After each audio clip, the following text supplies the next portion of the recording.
जय हिंद दोस्तों, मैं हूं अनूप और आप सब लोग देख रहे हैं ग्लोबल कॉन्फ्लिक्ट। तो दोस्तों, अमेरिका के सबसे एडवांस तरीन फाइटर एयरक्राफ्ट मतलब F-35 को लेके अब अमेरिका को कई सारे मुश्किलों का सामना करना पड़ रहा है। हाल ही में घटे कुछ घटनाओं के बाद अब अमेरिका के इस एडवांस तरीन फाइटर एयरक्राफ्ट के सामने इंजनों के मुश्किलें भी आ रहा है और संभावित टर्की के ऊपर लगाया हुआ सैंक्शन के बाद अब अमेरिका के ये फाइटर एयरक्राफ्ट को इंजनों के एक बड़े शॉर्टेज का सामना भी करना पड़ सकता है। ब्लूमबर्ग के एक रिपोर्ट में हाल ही में खुलासा किया गया है कि 2025 तक अमेरिकी एयरफोर्स के लिए बनाया गया F-35 एयरक्राफ्टों को करीबन 20% इंजनों के शॉर्टेज का सामना करना पड़ सकता है, जिसके वजह से एयरक्राफ्टों के ऑपरेशनल कैपेबिलिटी और एयर डोमिनेंस के ऊपर एक बहुत बड़ा असर पड़ेगा। तो दोस्तों, आज के इस वीडियो में आप लोगों को बताऊंगा कि अमेरिका के F-35 फाइटर एयरक्राफ्ट को इतना बड़ा चुनौती का सामना क्यों करना पड़ रहा है और ये चुनौती कितना बड़ा है जो आने वाले समय में F-35 एयरक्राफ्ट के भविष्य के ऊपर कितना असर डाल सकेगा। तो डिटेल में जानने के लिए वीडियो के आखिर तक बने रहिए और चैनल को सब्सक्राइब और वीडियो को लाइक जरूर कीजिए। तो दोस्तों, ब्लूमबर्ग के रिपोर्ट में F-35 एयरक्राफ्टों को लेके कई सारे भयंकर खुलासे किया गया, जिनके तहत F-35 एयरक्राफ्टों को लेके अमेरिका को अब इंजन के शॉर्टेज या इंजन के मुश्किलों का बहुत बड़ा सामना करना पड़ रहा है। इसके पीछे कई सारा कारण और कई सारा तथ्यों को तो बताया गया ही है, साथ में यह भी बताया गया कि इससे आने वाले समय में अमेरिका को किस तरीके का खतरे का सामना करना पड़ सकता है और रिसेंटली अमेरिका इसके लिए किस तरीके से मुश्किलों के दलदल में धंसता जा रहा है। दोस्तों, ब्लूमबर्ग के इस रिपोर्ट में यह भी बताया गया है कि अमेरिका का जो एरियल डेमोन्स्ट्रेशन टीम है उसने इस साल करीबन 8 परफॉर्मेंस को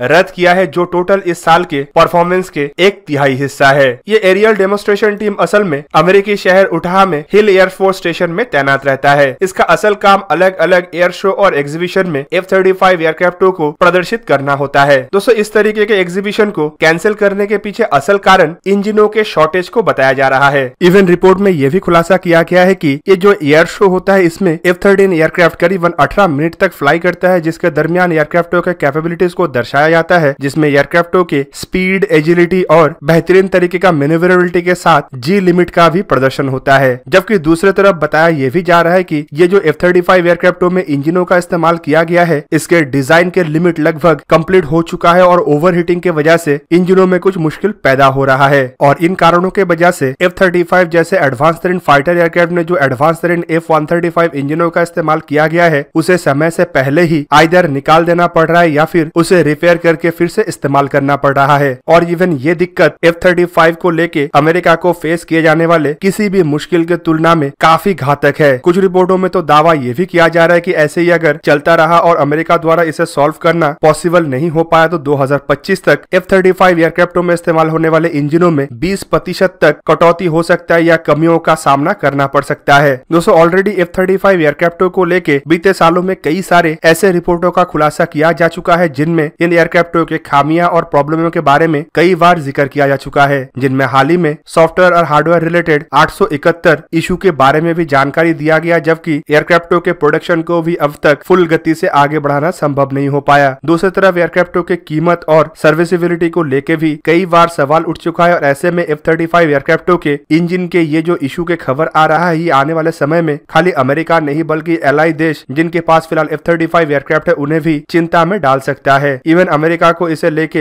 एक्सपोर्ट मार्केट में भी बड़े मुश्किलों का सामना करना पड़ सकता है, क्योंकि अब अमेरिका के राइवल देश मतलब रशिया और चाइना के तरफ से भी 5th जनरेशन फाइटर एयरक्राफ्टों का डेवलपमेंट किया जा चुका है। दूसरी तरफ रशिया अब अपने सुखोई Su-57 को भी एक्सपोर्ट मार्केट में उतारने का तैयारी कर रहा है। तो दोस्तों, ऐसे में F-35 का ये प्रॉब्लम रशिया के लिए एक बड़ा सुनहरा मौका भी हो सकता है। दोस्तों, इंजन के इशू के अलग F-35 के विंग में आने वाले कुछ इशू के बारे में भी हाल ही में जिक्र किया गया था, जबकि उन रिपोर्टों में यह भी बताया गया है कि इस तरीके का इशू F-35 एयरक्राफ्टों के रियल वर्ल्ड में ऑपरेशनल कैपेबिलिटी के ऊपर कोई असर नहीं डालेगा। अब दोस्तों, कई जगहों में यह भी चर्चा किया जा रहा है कि टर्की के ऊपर लगाया गया सैंक्शन के वजह से भी अमेरिका को अब इंजन रिलेटेड मुश्किलों का सामना करना पड़ रहा है, खास करके स्पेयर पार्ट्स और इंजनों को मैन्युफैक्चर करने के लिए जो इक्विपमेंटों का सप्लाई टर्की के कंपनियों द्वारा किया जा रहा था उस सप्लाई चेन में अब थोड़ा बाधाएं आया है। आप सब लोगों को पता ही होगा कि S-400 के डील के वजह से टर्की को F-35 प्रोजेक्ट से बाहर निकाला गया और फिलहाल टर्की को ना ही अमेरिका द्वारा F-35 एयरक्राफ्ट दिया जा रहा है और ना ही अन्य डिफेंस डीलों के ऊपर इतना ज्यादा छूट दिया जा रहा है। काटसा के सैंक्शन के तहत अगर कोई भी देश रशिया से $15 मिलियन